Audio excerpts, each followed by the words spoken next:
In this episode, I'm going to talk to you all about outdoor decor and outdoor decor showrooms and what you should be doing right now to prepare for the full release of this feature into Upland. But I hear you shout, Radish, I'm only interested in building up my properties with structures and getting collections and all of that exciting stuff. But what if I told you that the world of outdoor decor and the world of properties and collections are soon going to become very closely connected? Because with the release of outdoor decor and outdoor decor showrooms, that is kind of the final piece of the puzzle before Upland can officially start creating user-spawned collection neighborhoods. That's right, the more outdoor decor that you have in a neighborhood, the more likely it is to spawn as a collection later on in the game. So there is going to be a lot of demand for outdoor decor. So even if right now you think is a part of the game that you're not super interested in, I guarantee you that going forward, outdoor decor is going to be a critical way to the way that we play Upland. So this video might very well be very helpful to a lot of you out there. Now, of course, there's a lucky few who already have the ability to produce decorations. And you can see on my screen right now, we've got some decorations produced by Samurai Aquatics Decor, and there may be people thinking, oh, they've got the head start, they're always going to be ahead. Absolutely not. These guys have had to learn so much about how this system works within Upland, and in fact it means that you and me, when we set up our outdoor decor factories, we're going to be able to take those learnings and kind of get a bit of a jump start in setting up our own outdoor decor factories. As always, I want to thank my executive level channel members, Bad Frog and Monopoly Mike. And speaking of outdoor decor, I've got a very special sponsor for this episode. Take it away. Are you looking for some of that quality outdoor decor? But you got no freaking idea where to go? Oh, come on over to Samurai Aquatics and Decor for all your outdoor decor needs. Got yourself an empty plot of boring virtual real estate in the metaverse, do ya? Yeah, just delete that. I'm still not ready, sorry. Got yourself an empty plot of boring virtual real estate in the metaverse, do ya? Or maybe some kind of crappy ramshackle building that, I don't know, needs a bit of extra spunk to it or something. And stop mucking about and get yourself over to Samurai Aquatics Discord to see all our available stock. We've got loads of different decor to spend your pretend money on. We've got saunas to fire you up and ice baths to chew you the fudge out. Literally stock coming out of our ears. Grills, swings, seating and more. So much more. And if we don't got it, give us a buzz and we could probably make it. Get yourself on over to Samurai Aquatics at 30 Aqua Vista Way in Midtown Terrace, San Francisco, lickety split, and gorge yourself on outdoor decor.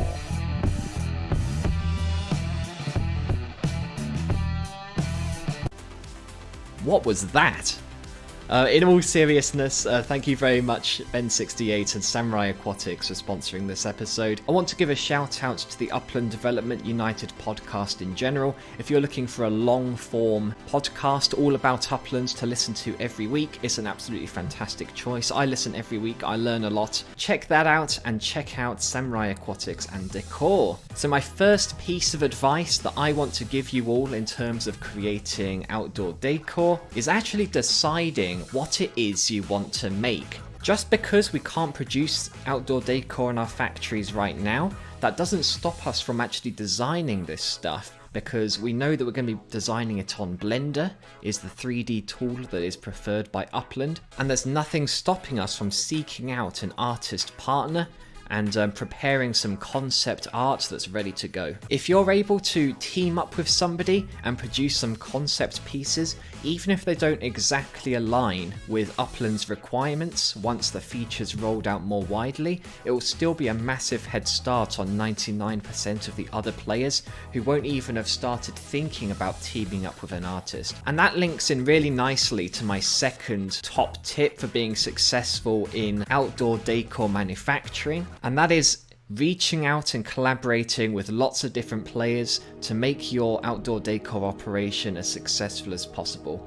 As mentioned before, you of course want to have some person responsible for the design of the 3D models. You might even want 2 people. You might want one person who produces a 2D image of what you're trying to create, and then another person who's skilled at 3D modeling who transforms that 2D image into the 3D form. But aside from that, you might want to start thinking about people who have access to vehicles, especially pickup trucks or semi-trucks, because ultimately we're going to have to be transporting these goods from one place to another. Now at the moment I think we're able to produce goods in a factory and just send them straight away to their final destination, but that won't always be the case, so there's nothing wrong with trying to network with some people and making sure that your business is ready to go in all aspects. What about the business side of things? Producing things in a factory, getting it in a showroom, transporting it, all of those things are going to cost Spark, and all of that is going to influence the profitability of what it is you're selling. So maybe you want to have somebody who's dedicated to the business and finance side of it, the people who figure out how much do you actually need to charge in order to make a profit on them, and what's the ideal amount of stock that you should be producing at any one time. All of these questions are going to be relevant, and finding the right people to partner up with to answer those questions is going to be extremely valuable to people who want to participate in outdoor decor manufacturing at the highest level. The third thing that I want to address is the factories themselves.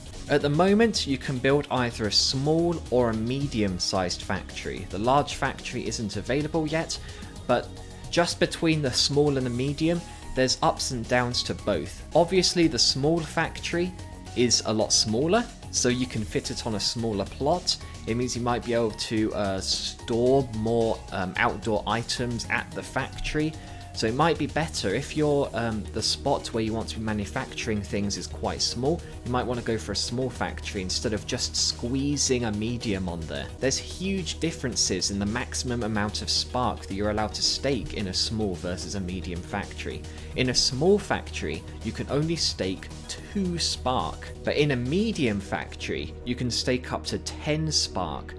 And at the moment, you can only stake your own spark. You can't hire other people to come in and stake on your factory. So if you're a player that only has, 2 or 3 spark, you might be better off going for a small factory if you want to be involved in outdoor decor.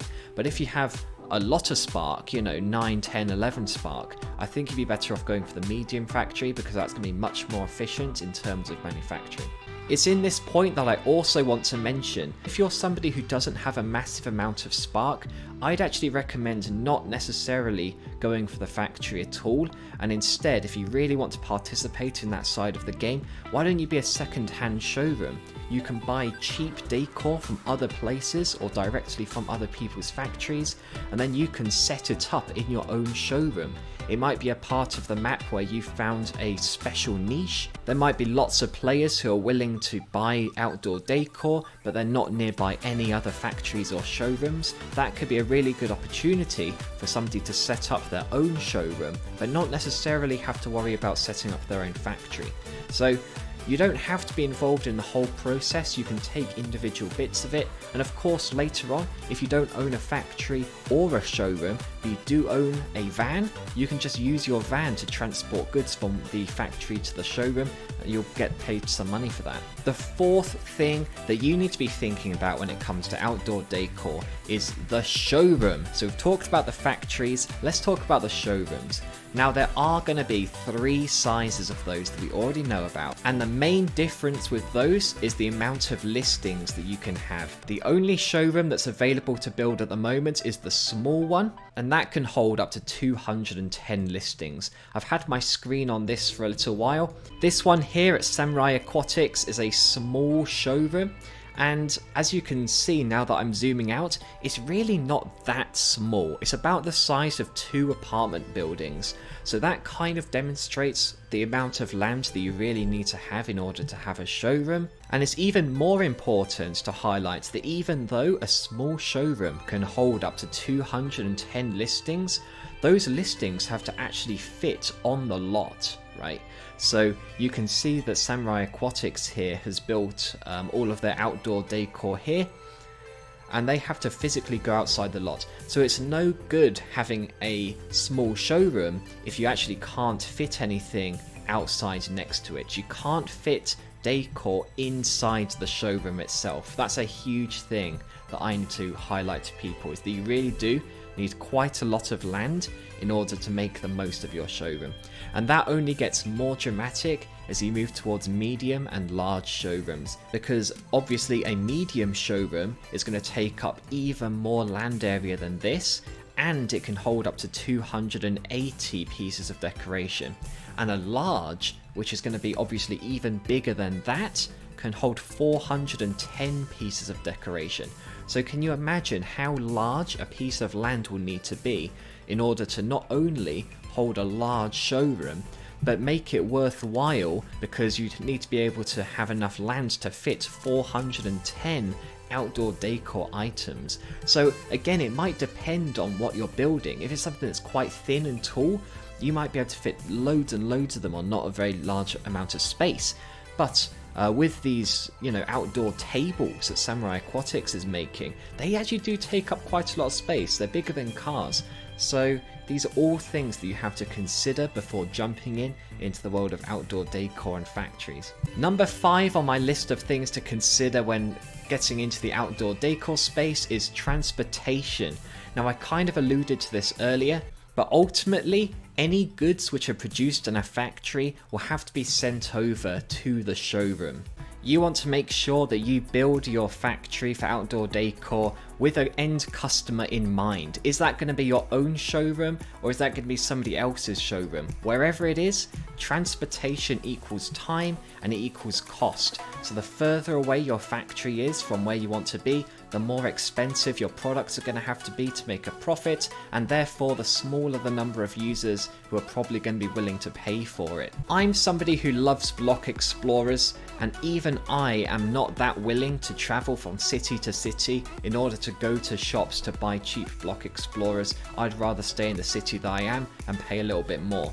So people are not going to be traveling from city to city, probably, to buy outdoor decor in shops either. So think about that. How many people are actually going to be using your shop in this city? Some cities, quite frankly, are just better connected and more populous than others. However, smaller cities might have less competition, so it's all the balance. You've got to keep all of that in mind. That's why I'm so excited about the release of outdoor decor in Upland. And last, but certainly not least, we've got to talk about pricing. And I alluded to this earlier when I was talking about having a dedicated finance and business person, because there's so much that you have to consider here. First of all, of course, you need to know how much it's actually costing you to build this thing in terms of the amount of spark that you need to commit, how much the transportation costs. But as well as that, you need to consider your pricing in terms of what your end goal is. Are you a factory that's making a smaller number of more expensive, very exclusive designs? In that case, you might not be afraid to push your prices up and then just accept that you're going to have a slower turnaround. Or are you somebody who really wants to just decorate the world? You want to have a piece of outdoor decor that every person in the metaverse is going to want in their backyard. In that case, you're probably going to want to make your prices very competitive, and in that case, it's even more important for these guys that they locate their factories and showrooms close to each other and near their customers, so they reduce all of their costs and make their end product very attractive. Wow, so there is a lot to think about when it comes to the world of outdoor decor in Upland. I'm hoping that having seen this video, you're feeling just a little bit more prepared. We've got outdoor decor factories and showrooms going up in the Holliswood node at the moment, which is very exciting, and I can't wait to report on how that's coming along in a future episode. Before I head off, I want to give a thank you to my executive and director level channel members, Monopoly Mike, Bad Frog, HH Toyboy, Zing, and Rasmus Bro. Thank you very much for your support of the channel. I hope you all have a fantastic week, and I'll see you in the next one.